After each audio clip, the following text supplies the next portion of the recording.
Hello everyone, this is Richard with Modern Healthspan. This is part 3 of our All About NMN, and we will talk about our practical steps on dosage and how and when to take NMN. In case you missed part 1 and 2, please find the All About NMN playlist link above on the screen. First, a quick disclaimer that this is just us sharing our anti-aging experience and some practical steps we have applied when taking NMN. It is not a recommendation or medical advice. In part 2, we talked about the different kinds of NMN formats and what our criteria for choosing a supplier is. So now our NMN has arrived, what shall we do with it? First, we consider our dosage. How much should we take? Should we follow Dr. David Sinclair and take 1 gram? Here is what we found in our research.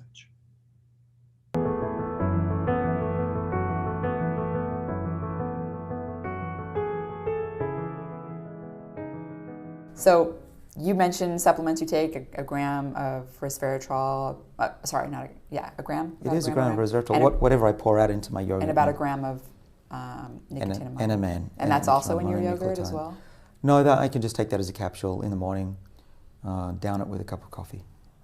Okay. And that's a pretty big boost, I find, physiologically. Those 3 things, with caffeine included. First, let's look at what science has shown to be a safe dose. This is the one completed human trial, the effect of oral administration of NMN on healthy Japanese men. The study looked at 10 healthy men with an oral administration of 100, 250 and 500 milligrams per day. As they say, NMN was safely metabolized and they detected no deleterious effects. So it does seem that NMN is safe, at least in doses up to 500 milligrams. It should be noted that in mouse studies the dose has been much higher, also without bad effects. Now let's look at how much it would make sense to take. For that we will look primarily at this paper. The long-term administration of NMN mitigates age-associated physiological decline in mice. In the study they gave mice NMN either 100 milligrams per kilogram or 300 milligrams per kilogram for 12 months and saw a number of benefits. I'm not going to go through all the results in this video, but you can see that it had a number of effects on different parts of the mouse physiology. Just to reiterate my comment on safety, they saw no obvious toxicity, serious side effects, or increased mortality over the period. But they do say that the optimal dose seems to depend on the physiological function. For some effects, such as weight gain, insulin sensitivity, and bone mineral density, 300 milligrams per kilogram was more effective, whereas others, such as improved oxygen consumption, energy expenditure, and physical activity, 100 milligrams was better. And for rod and cone photoreceptors, both doses seem to be the same. In the paper, the authors say that 100 milligrams provided most of the value and convert the dose into a human equivalent of 8 milligrams per kilogram. If we were to do the conversion of the different mouse models for my wife and I, we would see the following doses. I have just used the formula shown in the bottom, multiplying the human equivalent by the body weight in kilograms. You can see that for both of them, we are in the middle of the range.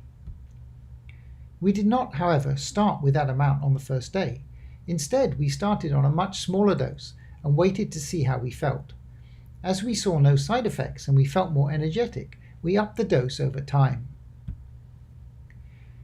How much will work for you will depend on a number of things such as your age, fitness, weight, etc. Please listen to how you feel to decide what is the correct amount for you.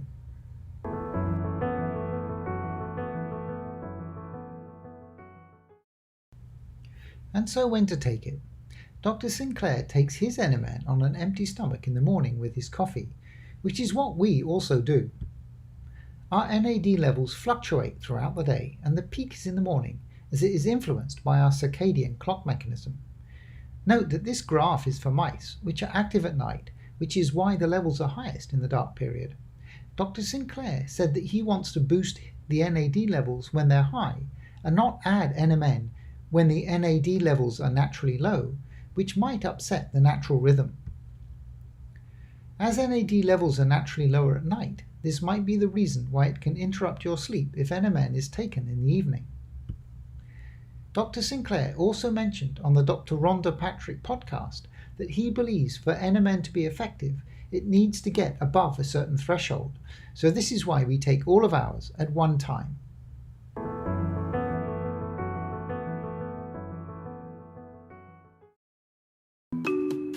By adding a supplement to the drinking water of older mice, researchers can artificially raise levels of NAD in cells. And how to take it. We have tried powder, capsules, tablets and lozenges. We have found that powder and capsules seem to work best for us. For powder, we dissolve this in a glass of water, though we did try sublingual. I found that this was not the best, as the powder disappeared quite quickly, and I am not sure how much was actually making it through the mucous membrane. Capsules and tablets we just take with water, and the lozenge is specifically designed to be taken sublingually.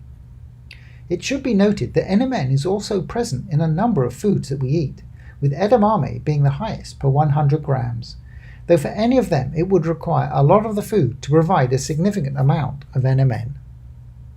I hope that you found the video informative. We shall continue to provide information and what we find worthwhile to share while we are taking NMN, so please stay tuned. Please do hit the thumbs up button and subscribe to our channel, and hit the bell button and choose all for any new video release notifications. It encourages us to continue to create more videos about anti-aging and extending healthy lifespan. Thank you so much for your kind support. I wish you all well and will speak to you again soon.